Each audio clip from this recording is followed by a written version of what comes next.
High বন্ধুরা, আশা করি প্রত্যেকে অনেক অনেক ভালো আছেন। আজকে চলে এসেছি দীঘা ভ্রমণের তৃতীয় পর্বটি নিয়ে। গত পর্বে আমরা দেখিয়েছিলাম কিভাবে বাড়ি থেকে দীঘা এসে পৌঁছালাম এবং এর সাথে সন্ধেবেলায় ওল্ড দীঘার বিশ্ব বাংলা পার্ক ভ্রমণ।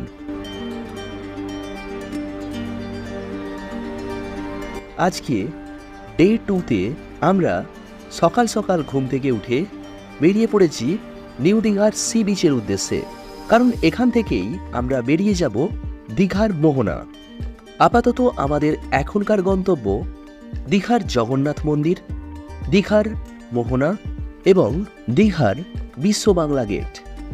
তো চলুন আজকের পর্ব শুরু করা যাক। Good morning Digha. Good morning. সকালবেলা ঘুম থেকে উঠে সমুদ্রের দিকে যাচ্ছি। বৃষ্টি পড়ছে, বৃষ্টি পড়ুক যাই পড়ুক, বাঙালির কাছে সমুদ্র আর পাহাড় সারা জীবন অমলিন হয়ে থাকবে। সুতরাং কুছ পরোয়া নেই, বৃষ্টিতে ভিজে ভিজেই বেরিয়ে পড়েছি। কেমন লাগছে? নতুন অভিজ্ঞতা হলো। নতুন অভিজ্ঞতা আরো কত হবে তোমার আজ সারাদিন। তো বৃষ্টি না থামলে কি করে যাব? বৃষ্টি না থামলেও যাব, ভিজে ভিজেই যাব। আজকে সমুদ্র স্নান এবং মোহনা যাওয়া কেউ আটকে রাখতে পারবে না। তো সকালে এক কাপ চাও খেয়েছি, বৃষ্টি পড়ছিল তখন। গরম গরম চা। এখন চাটা ঠিক জমলো না, দুধ চা বিক্রি হচ্ছিল, আমি তো দুধ চা খাই না, লিকার। তো লিকারের জন্য লিকার চাটা ঠিকঠাক বানাতেও পারেনি, যার জন্য দেখি সমুদ্রের ধারে ওখানে সেই লেবু চা যদি আর এক কাপ পাওয়া যায়। ওই যে দেখুন বন্ধুরা, সামনে সমুদ্র। নিউ দীঘার সি বিচে আপনারা সকাল সকাল অনেক টোটো দেখতে পাবেন। প্রত্যেকটি টোটোরই গন্তব্যস্থল মোহনা। মোহনা যাওয়ার জন্য আপনার চার্জ পড়বে 260 টাকা। আর যদি আপনি শুধুমাত্র মোহনায় যেতে চান তাহলে আপনার চার্জ পড়বে 130 টাকা, মানে এর অর্ধেক। আর একটা ব্যাপার আপনাদেরকে মাথায় রাখতে হবে, মোহনাতে কিন্তু সমস্ত টোটোই 40 মিনিটের বেশি দাঁড়ায় না। সেজন্যই আমরা শুধুমাত্র যাওয়ার টোটোই বুক করেছি।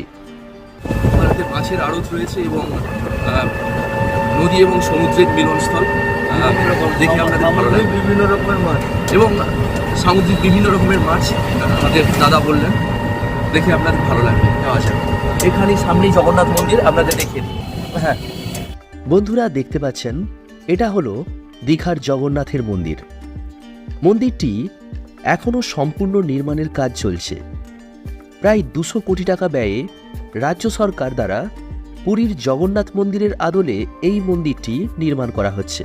মন্দিরের নির্মাণ কাজ এখনও সম্পন্ন হয়নি, তাই ভেতরে প্রবেশ নিষিদ্ধ।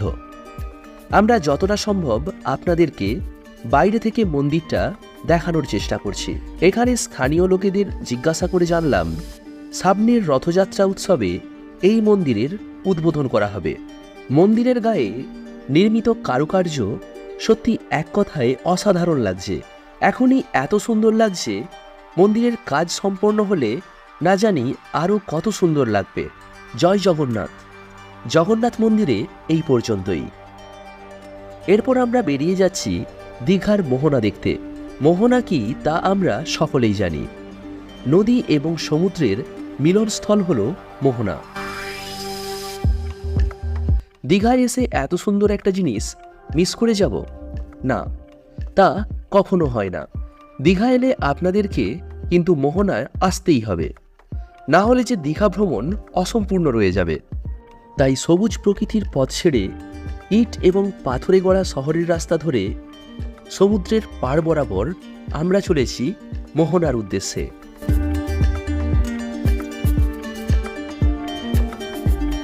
এই স্থানে না এলে দীঘা ভ্রমণ সম্পূর্ণ হয় না।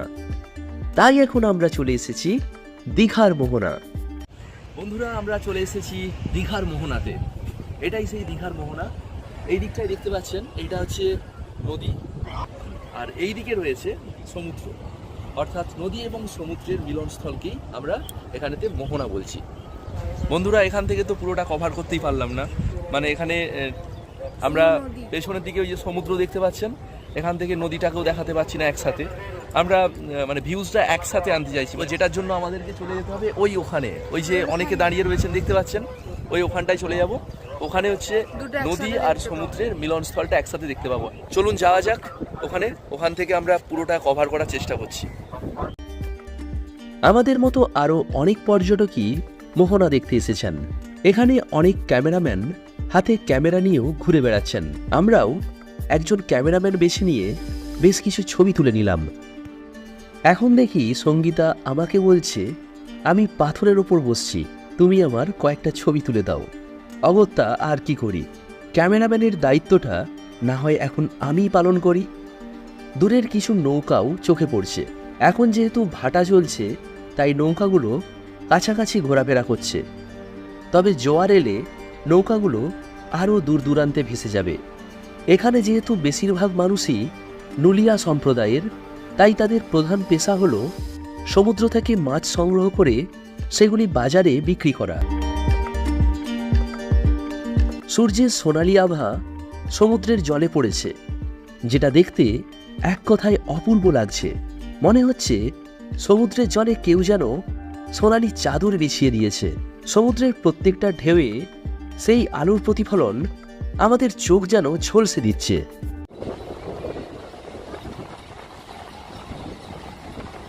বন্ধুরা, এখন আমরা মোহনাতে রয়েছি। বুঝতেই পারছেন এদিকটা সমুদ্র আর এই দিকটা হচ্ছে নদী। এখানে এলাম, অনেক অনেক মজা করলাম এবং কিছু ছবিও তুলেছি।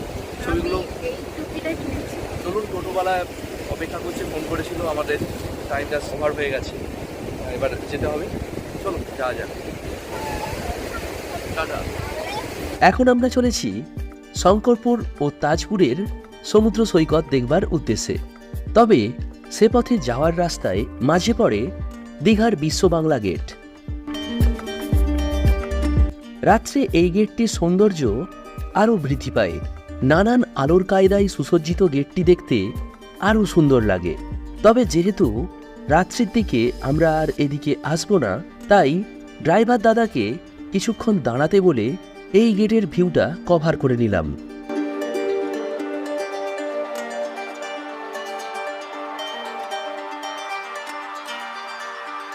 দীঘায় এসে যদি খুশিতে মন করতে চান ভরপুর, তাহলে চলে আসুন নির্জন সমুদ্র সৈকত শঙ্করপুর।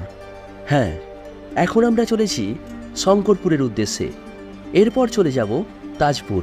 তবে কোন সমুদ্র সৈকতটি কতটা সুন্দর এবং কতটা মনোরম, সেই নিয়ে ফিরে আসছি পরের ভিডিওতে। ভিডিওটি কেমন লাগলো সে সম্পর্কে আপনার মূল্যবান মতামত অবশ্যই কমেন্ট করে জানাবেন। ভালো লাগলে লাইক ও শেয়ার করতে একেবারে ভুলবেন না। এর সাথে চ্যানেলটিকে সাবস্ক্রাইব করে আমাদের পাশে থাকবেন। তাহলে আজকের মতো এই পর্যন্তই। দেখা হচ্ছে আগামী পর্বে। তার আগে প্রত্যেকে সুস্থ থাকবেন এবং ভালো থাকবেন। Tata, by.